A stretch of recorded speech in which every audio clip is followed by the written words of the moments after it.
하나님의 말씀 마태복음 4장입니다. 4장 18절, 19절 두 절의 말씀 한 절씩 읽겠습니다. 갈릴리 해변에 다니시다가 두 형제 곧 베드로라 하는 시몬과 그의 형제 안드레가 바다에 그물을 던지는 것을 보시니 그들은 어부라. 말씀하시되 나를 따라오라. 내가 너희를 사람을 낚는 어부가 되게 하리라 하시니. 아멘. 그리스도인은 누구인가? 그래서 우리가 첫 시간에 이런 얘기를 했어요. 그리스도인은 접니다. 그리스도인은 바로 저예요. 제가 그리스도인이에요.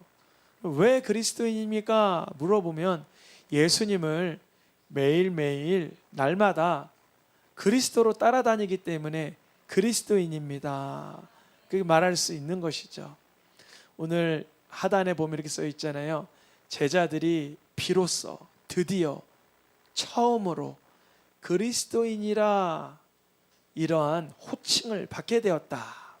우리들도 살아가다 보면 그리스도인 아닌 것 같은 내 태도와 성품으로 인하여 사람들이 몰라줄 때 있지만 드디어 당신 예수 믿는 사람 아닙니까? 라고 사람들에게 눈에 띌 수 있기를 축복합니다. 성경을 들고 다닌다든지 식사할 때 기도한다든지 말씨가 곱다든지 행실이 탁월하다든지 마음이 온유하다든지 다양한 그리스도인의 성품과 태도, 행실이 있겠죠. 제자들은 안디옥에서 그 바울과 바나바를 통하여 1년 6개월 정도 훈련을 받으니 그리스도인이라는 호칭을 받게 되었어요. 성경에 그리스도인이라는 그 비유, 그리스도인들을 비유하는 그런 다양한 표현들이 있는데 첫째 시간에 그리스도인은 병사다 이런 얘기를 드렸어요. 예수님을 믿기 시작한 우리들은 이제 영적 전쟁에 무관한 민간인이 아니라 전쟁에 참여한 이제 주님이 기뻐하시는 병사의 삶을 사는 거예요. 전에는 마구자리 무분별하게 영적인 영역을 다 받아들였다면 이제는 분별력이 생기는 거죠. 아, 저거 하나님 안 기뻐하시는 거, 하나님 정말 원하시는 거, 하나님 슬퍼하시는 거, 하나님 원하시는 거, 이게 분별이 되는 병사, 영적 전쟁에 충성스럽게 돌입하시기를 축복합니다. 그래서 저는 이 아침에 예배 시간에 비법을 하나 알려드리면, 전 병사로서 예배 시간에 볼펜을 항상 들고 있어요. 두 가지의 용도입니다. 하나는 내 다리를 찌르는, 두 번째는 메모하는. 이게 대학교 3학년 때인가부터 습관이 됐어요. 우리 성도님들에게 영적인 무기 볼펜이 있길 축복합니다.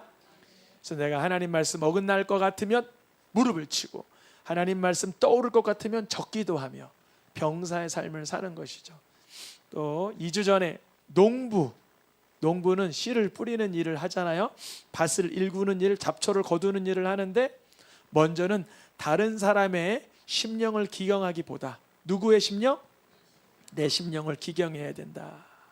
주님, 내 속에 있는 이러한 성품을 갈아엎어 주시옵소서. 주님, 내 속에 있는 하나님 안 기뻐하는 그 상처와 어둠의 영역을 뽑아내 주시옵소서. 우리 오늘 탄양인도자님 그러셨잖아요.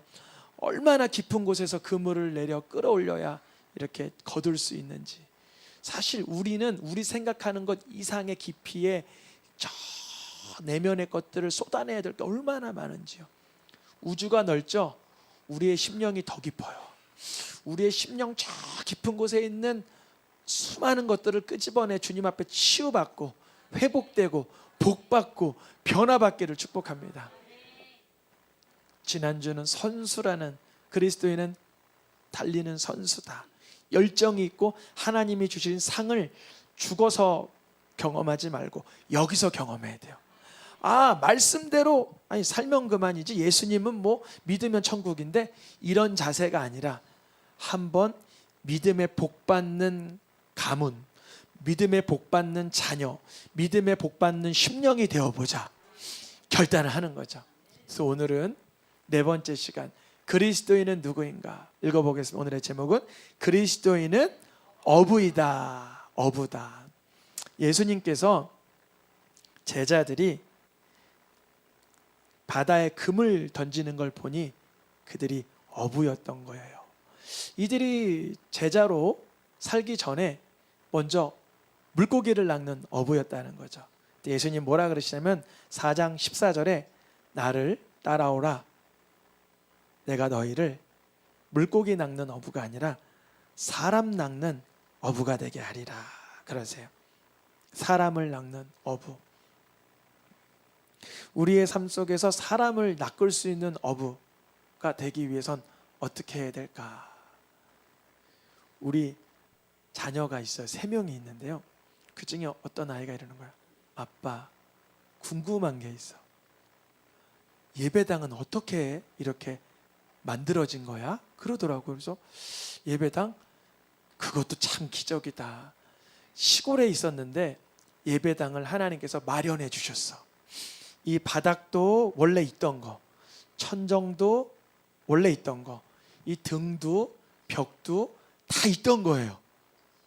우리 성도님들 근래에 오신 분들은 야, 좋은 대리석을 깔았구나. 좋은 환경이구나. 이게 다 있던 거예요. 그리고 여기 소유하시던 그분이 서울에 저기 큰 교회 자제분이라 원래 우리 새생명교회가 그때 막 시골에서 이사 와서 긴장되는 때였는데 절반으로 줄여주셨어요. 너무 주님이 다 마련해 주신 줄 믿습니다. 두 번째 질문이 뭐였냐면 어떻게 사람들이 모였어? 이걸 물어보는 거예요. 전 정직하게 지금 간증하는 거예요. 이걸 물어봐. 어떻게 사람들이 모였어? 그랬어요. 제가 곰곰이 생각해 봤어요. 어떻게 모였을까? 어떻게 이 영천동에서 걸어 들어오시고 또 버스 타고 오시고 또 평택이나 수원이나 오산이나 화성이나 용인에서 차 타고 어떻게 들어오시나 보니까 답을 이렇게 해서 아빠는 예수님만 전하고 아빠가 예수님을 따라가니까 예수님 닮고 싶고 예수님 궁금한 분들이 모인 것 같아. 만약에 제 대답을 전도하고 아빠가 아주 인맥이 좋고 뭐 훌륭해서 이랬으면 인간적으로 받았겠지만 예수님을 아빠가 따라가니 사람들이 예수님이 궁금해서 모였어. 예배당도 누가 마련해 주셨다고요? 하나님께서 예수를 믿는 우리들을 위해 마련해 주셨고 우리가 어떻게 모였다고요? 누구 때문에 누구에 의하여가 아니라 예수님으로 인하여 예수님을 위하여 모인 거다. 이 말씀을 왜 드리나? 예수님이 제자들에게 사람을 낚는 어부가 되게 하는 비법을 이미 말씀해 주셨어요. 뭘까요? 나를 따라오라. 이게 비법이고 정답이고 비결이에요. 제자들에게. 근데 예수님은 알고 계세요. 오늘 본문은 원래 4장 19절 다음에 다음 본문은 어디예요? 4장 20절이죠. 근데 거기 먼저 안 보고 요한복음 13장 36절을 읽어보겠습니다. 뭐라 그래요? 예수님께서 지금은 따라올 수 없으나 따라오리라. 이상하죠? 분명히 마태복음 4장 18절 19절 이후에 20절에는 곧 그들이 그물을 버려두고 예수를 따르니라 이렇게 기록되어 있는데 잘 보세요. 다시 요한복음 보겠습니다. 지금은 따라올 수 없으나 나중에야 따라온다 그러셨어요. 이상하다. 그들은 그물을 버려두고 곧 따라갔는데 우리가 예수님을 따를 때 육이 따라가는 경우가 있고요. 예수님의 영을 따라가는 경우가 있어요. 잘 한번 그려보세요. 베드로가 사실은 나중에 어디까지 따라가냐면 예수님 매 맞는 자리까지도 따라는 갑니다. 근데 그의 영은 못 따라가고 있었어요. 몸은 따라갔지만 몸은 끝까지 따라오는 거예요. 근데요, 예수님이 지금 왜 거기서 매 맞고 계셨어요? 죄인들의 속죄와 하나님의 영광을 위한 그 자리에 예수님은 나아가셨으나 베드로는 거기까지 따라갈 수는 없었어요. 예를 들면 이런 거예요. 야, 옆집에 가난한 아이 있단다. 좀 먹을 걸 나눠주자. 같이 따라가는 자녀가 있어요. 속으로 이렇게 생각해요. 나도 먹고 싶은데. 따라는 갔지만 따라올 수 없었던 거예요. 다시 마태복음 4장 20절 말씀. 그들이 그물도 버려두고 예수를 따르기 시작을 했어요. 또 우리도 신기한 건 이들이 어떻게 단번에 예수님을 그물 던지자 말고 따라갔을까? 그런데 성경을 잘 아시는 분들은 이미 알고 계시지만 요한복음 기준으로 또 다른 복음서 기준으로 보면 이들은 예수님을 북쪽의 갈릴리 호수에서 만나기 전에 이미 만났어요. 아멘입니까? 이미 만났어요. 예수님이 마태복음 3장에 한 장 앞서서 갈릴리에서 어디에 가셨었어요? 옛날에? 요단에. 우리 이제 이스라엘 비행 항로 풀리면 이스라엘 안 갔다 온 분들은 다 갔다 오면 좋겠어요? 갔다 오면 이 말씀 듣기가 아주 편리해요. 이 갈릴리에서 아까 그물을 버리고 예수님을 따랐잖아요. 제자들이. 근데 예수님은 3장에 보니까 갈릴리에서 어디 갔었어요? 요단강은 남유다 지역. 물론 요단강은 갈릴리부터 남유다 사해까지 쭉 그리는 거 전체가 다 요단강이긴 하지만 동쪽과 서쪽을 가르기 때문에 여기서 말하는 요단은 갈릴리 지역의 요단이 아니라 남유다 지역의 요단 거기를 말하는 거예요. 그래서 예수님께서 누구에게 세례 받으려고 했어요? 예수님의 사촌 형님 세례 요한에게 세례 받으려고 갔었어요. 그때였어요. 그때 예수님이 세례 받을 때, 그러니까 예수님이 그물을 던지는 제자들을 갈릴리에서 만나기 전에 요단에서 있었던 일입니다. 몇 달 전의 얘기죠. 요한복음 1장 28절에 예수님이 지금 어디에 계시다고요? 요단강에 계시다고요. 요단강에. 그때 세례 요한은 예수님과 친척이에요. 사촌이에요. 세례 요한이 예수님을 바라보면서 뭐라고 설교해요? 보라, 세상 죄를 지고 가는 하나님의 어린 양이로다. 이렇게 말하고 있어요. 근데 요한 곁에, 세례 요한 곁에 제자들이 있었어요. 세례 요한의 제자들.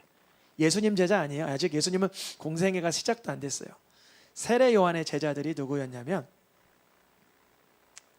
사도 요한. 이름이 똑같죠? 근데 세례 요한이지만 또 제자는 사도 요한, 뭐 야고보, 안드레, 베드로 뭐 이런 친구들이 세례 요한의 가르침을 따르고 있었어요. 근데 그때 세례 요한이 예수를 바라보며 하나님의 어린 양이라 그러니까 세례 요한의 제자들 중에 두 사람, 요한복음 1장 37절에 보니까 두 제자, 이 두 제자는 누구의 제자였다고요? 요한, 세례 요한의 제자들이었다고요. 세례 요한의 두 제자가 하나님의 어린 양이라는 말을 듣고 누구를 따르기 시작했어요? 예수를 이미 따르기 시작했어요. 이미 따르기 시작했어요. 나를 따라오너라 안 말씀하셨어요. 따르기 시작했어요. 그 중에 하나가 누구라고요? 안드레고, 안드레가 누구를 전도했을까요? 베드로를 전도했어요. 그러니까 베드로가 그물을 던지는 갈릴리의 현장 이전에 남쪽의 어느 지역? 강가. 무슨 강가? 요단강에서 형님 안드레를 통해서 누구를 만났어요? 예수를 만났다는 거예요. 그러니까 이런 스토리가 형성되는 거예요. 예수님이 갈릴리에서 그물을 던지는 베드로에게 나를 따라오너라 라고 말씀하실 때 이미 베드로는 예수님에 대한 만남의 형성이 되어 있는 상태예요. 이해하시겠죠? 조금 더 나아가 보겠습니다. 예수님은 요단에 오셨다가 세례 요한의 세례를 받고 세례 요한의 제자들을 자신의 제자로 영입을 하시고 그 다음에 뭐 하셨죠? 누가복음 4장 말씀의 기준에 보면 요단에서부터 예수님은 갈릴리로 안 가셨어요. 어디로 가셨어요? 광야로 가셨어요. 광야로. 그러니까 최소한 예수님이 요단에서 베드로 만난 뒤에 며칠은 공백기가 있어요. 한 달 열흘은 공백기가 있어요. 뭐 보시까지 하셨다면 뭐 거의 2달이겠죠. 그러니까 우리가 오늘 읽었던 마태복음 4장의 본문은 예수님을 갑자기 느닷없이 만난 게 아니라 이미 몇 달 전에 요단에서 세례 요한의 소개를 통해, 안드레의 소개를 통해 베드로는 예수님을 알고 만나고 인식하고 체험하고 경험했다는 거예요. 그리고 나서 예수님은 누가복음 4장 14절에 드디어 어디로 가셨어요? 이제 갈릴리. 그러니까 오늘 읽은 본문은 여기 지점이에요. 여기 지점. 갈릴리에서 제자들을 금을 던질 때 나를 따라오너라 했던 그 장면이 바로 이 장면인데, 우리는 뭘 삭제시키고 그냥 봤던 거냐면 예수님이 세례받으러 오신 장면, 제자들을 소개시킨 장면, 40일 동안 광야에서 시험에 승리하신 장면을 놓쳤던 거예요. 그거를 기억하면 이제 제자들이 예수님을 만났을 때의 머릿속엔 예수님의 최소한 안면, 얼굴 정도는 알고 있는 상태다라는 것입니다. 그리고 예수님께서 베드로를 만나시는 그 와중에 어떤 사건도 있었냐면 4장 38절에 예수님이 누구의 병을 고쳐주신 사건도 있었어요. 베드로는 이미 장가를 갔어요. 그래서 장모님이 계셨어요. 그래서 베드로의 장모님이 어떤 병이 있어요? 중한 열병을 앓고 있었어요. 그래서 그 열이 심한 상태를 예수님이 불쌍히 여기시사 열병을 꾸짖으시니 시몬 베드로의 장모가 어떻게 됐어요? 곧 일어나 예수님의 수종을 들기 시작했어요. 아직 베드로는 금을 던지고 따라오기 전입니다. 그러니까 베드로는 예수님을 즉각해서 따라간 그 순간에 결단도 있었겠지만, 결단 이전에 세례 요한의 소개를 받고 안드레의 소개를 받고 장모님의 치유를 경험하는 여러 숱한 경험들이 있었어요. 이제 드디어 예수님이 베드로와 3번째 또는 4번째 만남을 가지시는데 누가복음 5장 말씀입니다. 예수님께서 어디에 오르세요? 베드로 시몬의 배에 오르셨어요. 그날따라 물고기가 너무 안 잡히는 거예요. 너무 심각할 정도로 안 잡히는 거예요. 너무 안 잡혀요. 안 잡혀도 어떤 목사님 이런 설교하더라고요. 금을 찢어지게 잡히는 게 기적일까요? 한 마리 못 잡는 게 기적일까요? 이야, 잘 지적하셨어요. 그러니까 너무 안 돼. 그럼 이걸 기적으로 알고 주님 앞에 구하시길 축복합니다. 정말 기적이에요. 너무 부끄러운 고백인데, 제가 예전에 시험을 보는데 12군데를 다 떨어지는 거예요. 다 떨어지는 것도 뭐예요? 기적. 제가 만약 거기 붙었으면 여기 없어요. 아마 건축 사무실에서 설계 도면 그리고 있었을 거예요. 다 떨어졌던 거예요. 신기하다. 왜 떨어지나. 그래서 이제 주님의 길로 더 빠르게 들어설 수가 있었죠. 그래서 이 베드로가 그물을 계속 던져도 아무것도 잡는 게 없는 거예요. 그때 예수님 그러세요. 그때 말씀하신 거예요. 5장 10절입니다. 읽어보겠습니다. 무서워하지 말라. 이제 후로는 내가 사람을 취하리라. 우리가 오늘 읽었던 마태복음 4장 기준에는 베드로가 느닷없이 예수님이 부르니까 금을 던지고 따라갔던 것 같지만, 베드로의 삶의 여정에는 예수님과의 몇 번의 그런 터치가, 경험들이, 만남이 있었던 거예요. 그러니까 베드로에겐 이런 마음이 있을 수 있어요. 분명히 내가 요단에 갔을 때 안드레의 소개를 받아 예수님을 인정했는데, 그리고 예수님의 삶을 내가 우리 장모의 치유를 받을 때도 알았는데, 그는 여전히 세상에서만 몰두하고 함몰되어 있던 거예요. 거기에만 아주 진이 다 빠졌던 거예요. 세속의 욕구.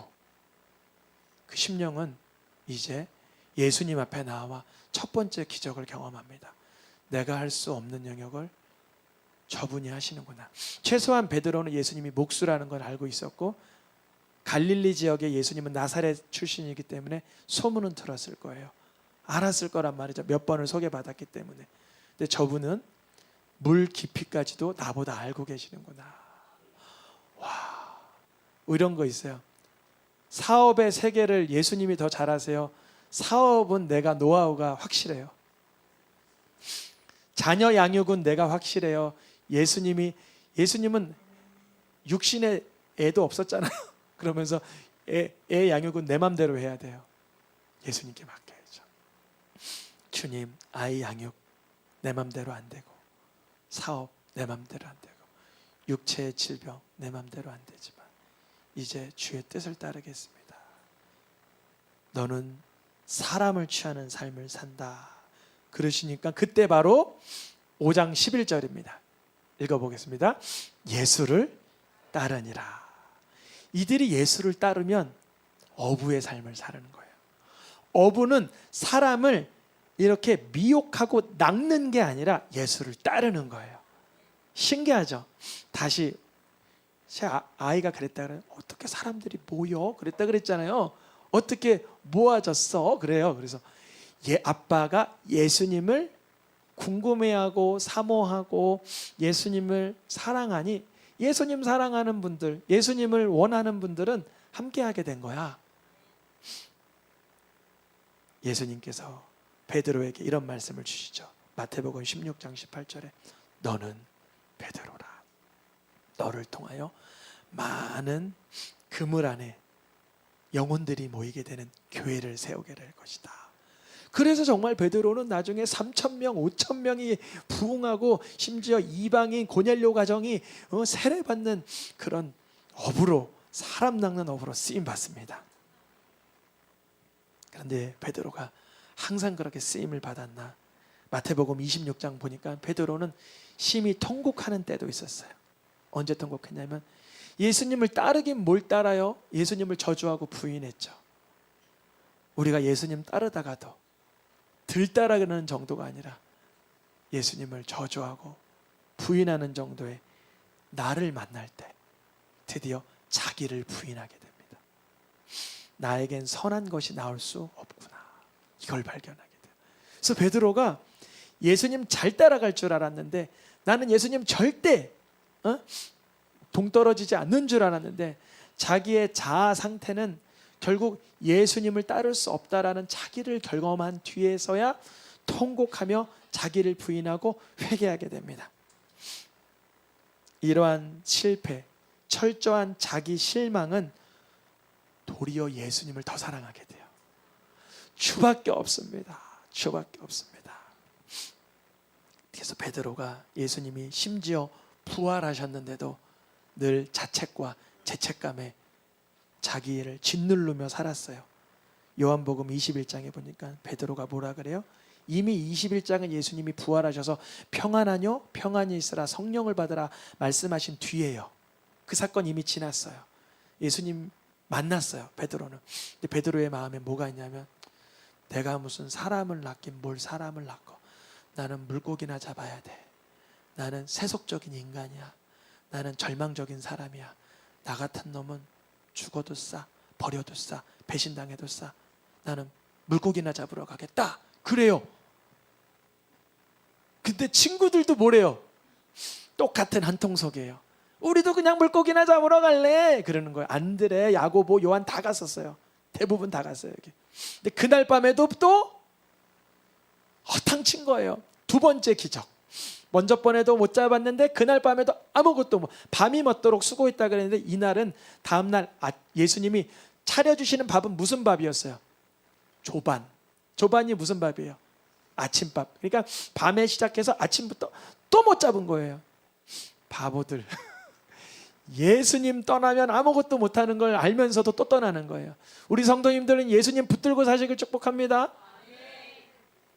네, 예수님 떠났는데도 고기 많이 잡는 것은 더 끔찍한 저주라 그럴까요? 안타까운 거예요. 예수님 나 예수님 뭐 안 믿어도 건강하고 많이 벌고 너보다 잘났는데, 이런 사람들 있잖아요. 그러면 안타까운 거. 아우, 그래 예수님 떠났는데도 저렇게 어마무시하게 이렇게 사실 수 있는구나. 근데 그 사람은 깨달을 기회가 없는 거예요. 하나님은 사랑하는 자를 뭐 하신다 그래요? 징계하시고 채찍질하세요. 오히려 그날 밤에 아무것도 잡지 못한 베드로 가만히 있는데 멀찌감치 누가 보여요? 예수님 보여요. 예수님이 어디다가 그물을 던지래요? 포지 딱 이제 알려주셨어요. 오른쪽에 던져라. 저번엔 그물을 깊은 데로 던져라. 근데 이번 어디다가 딱 집어주셨어요.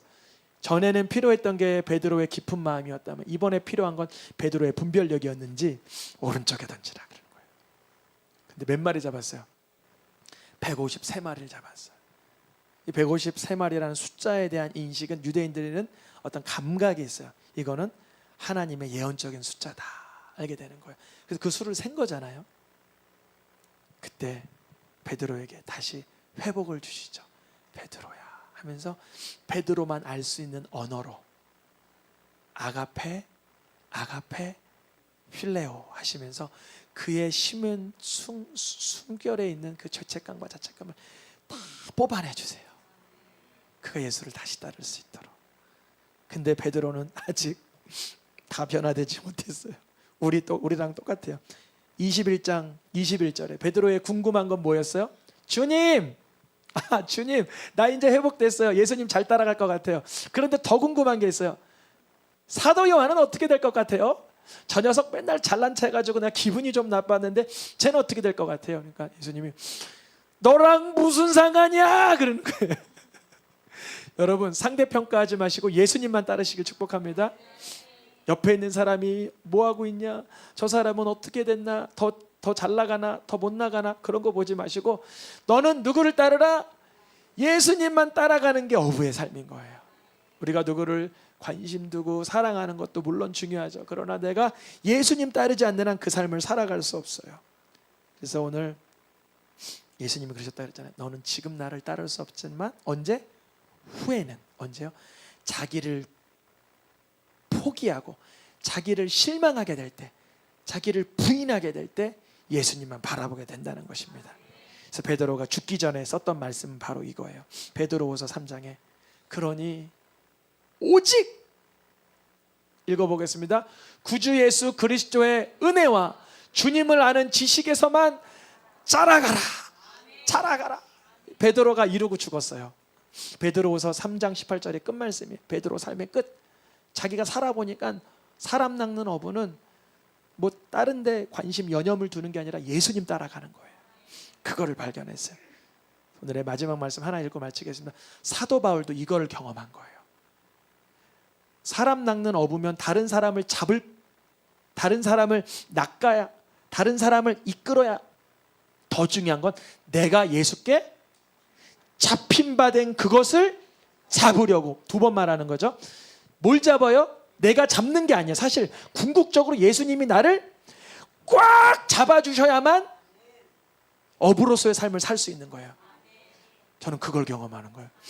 이게 부교육자로 또 이제 새생명교회 사명자로 살아갈 때 어떻게 해야만 사명을 감당할 수 있나? 어떻게 하면 주의 일을 이렇게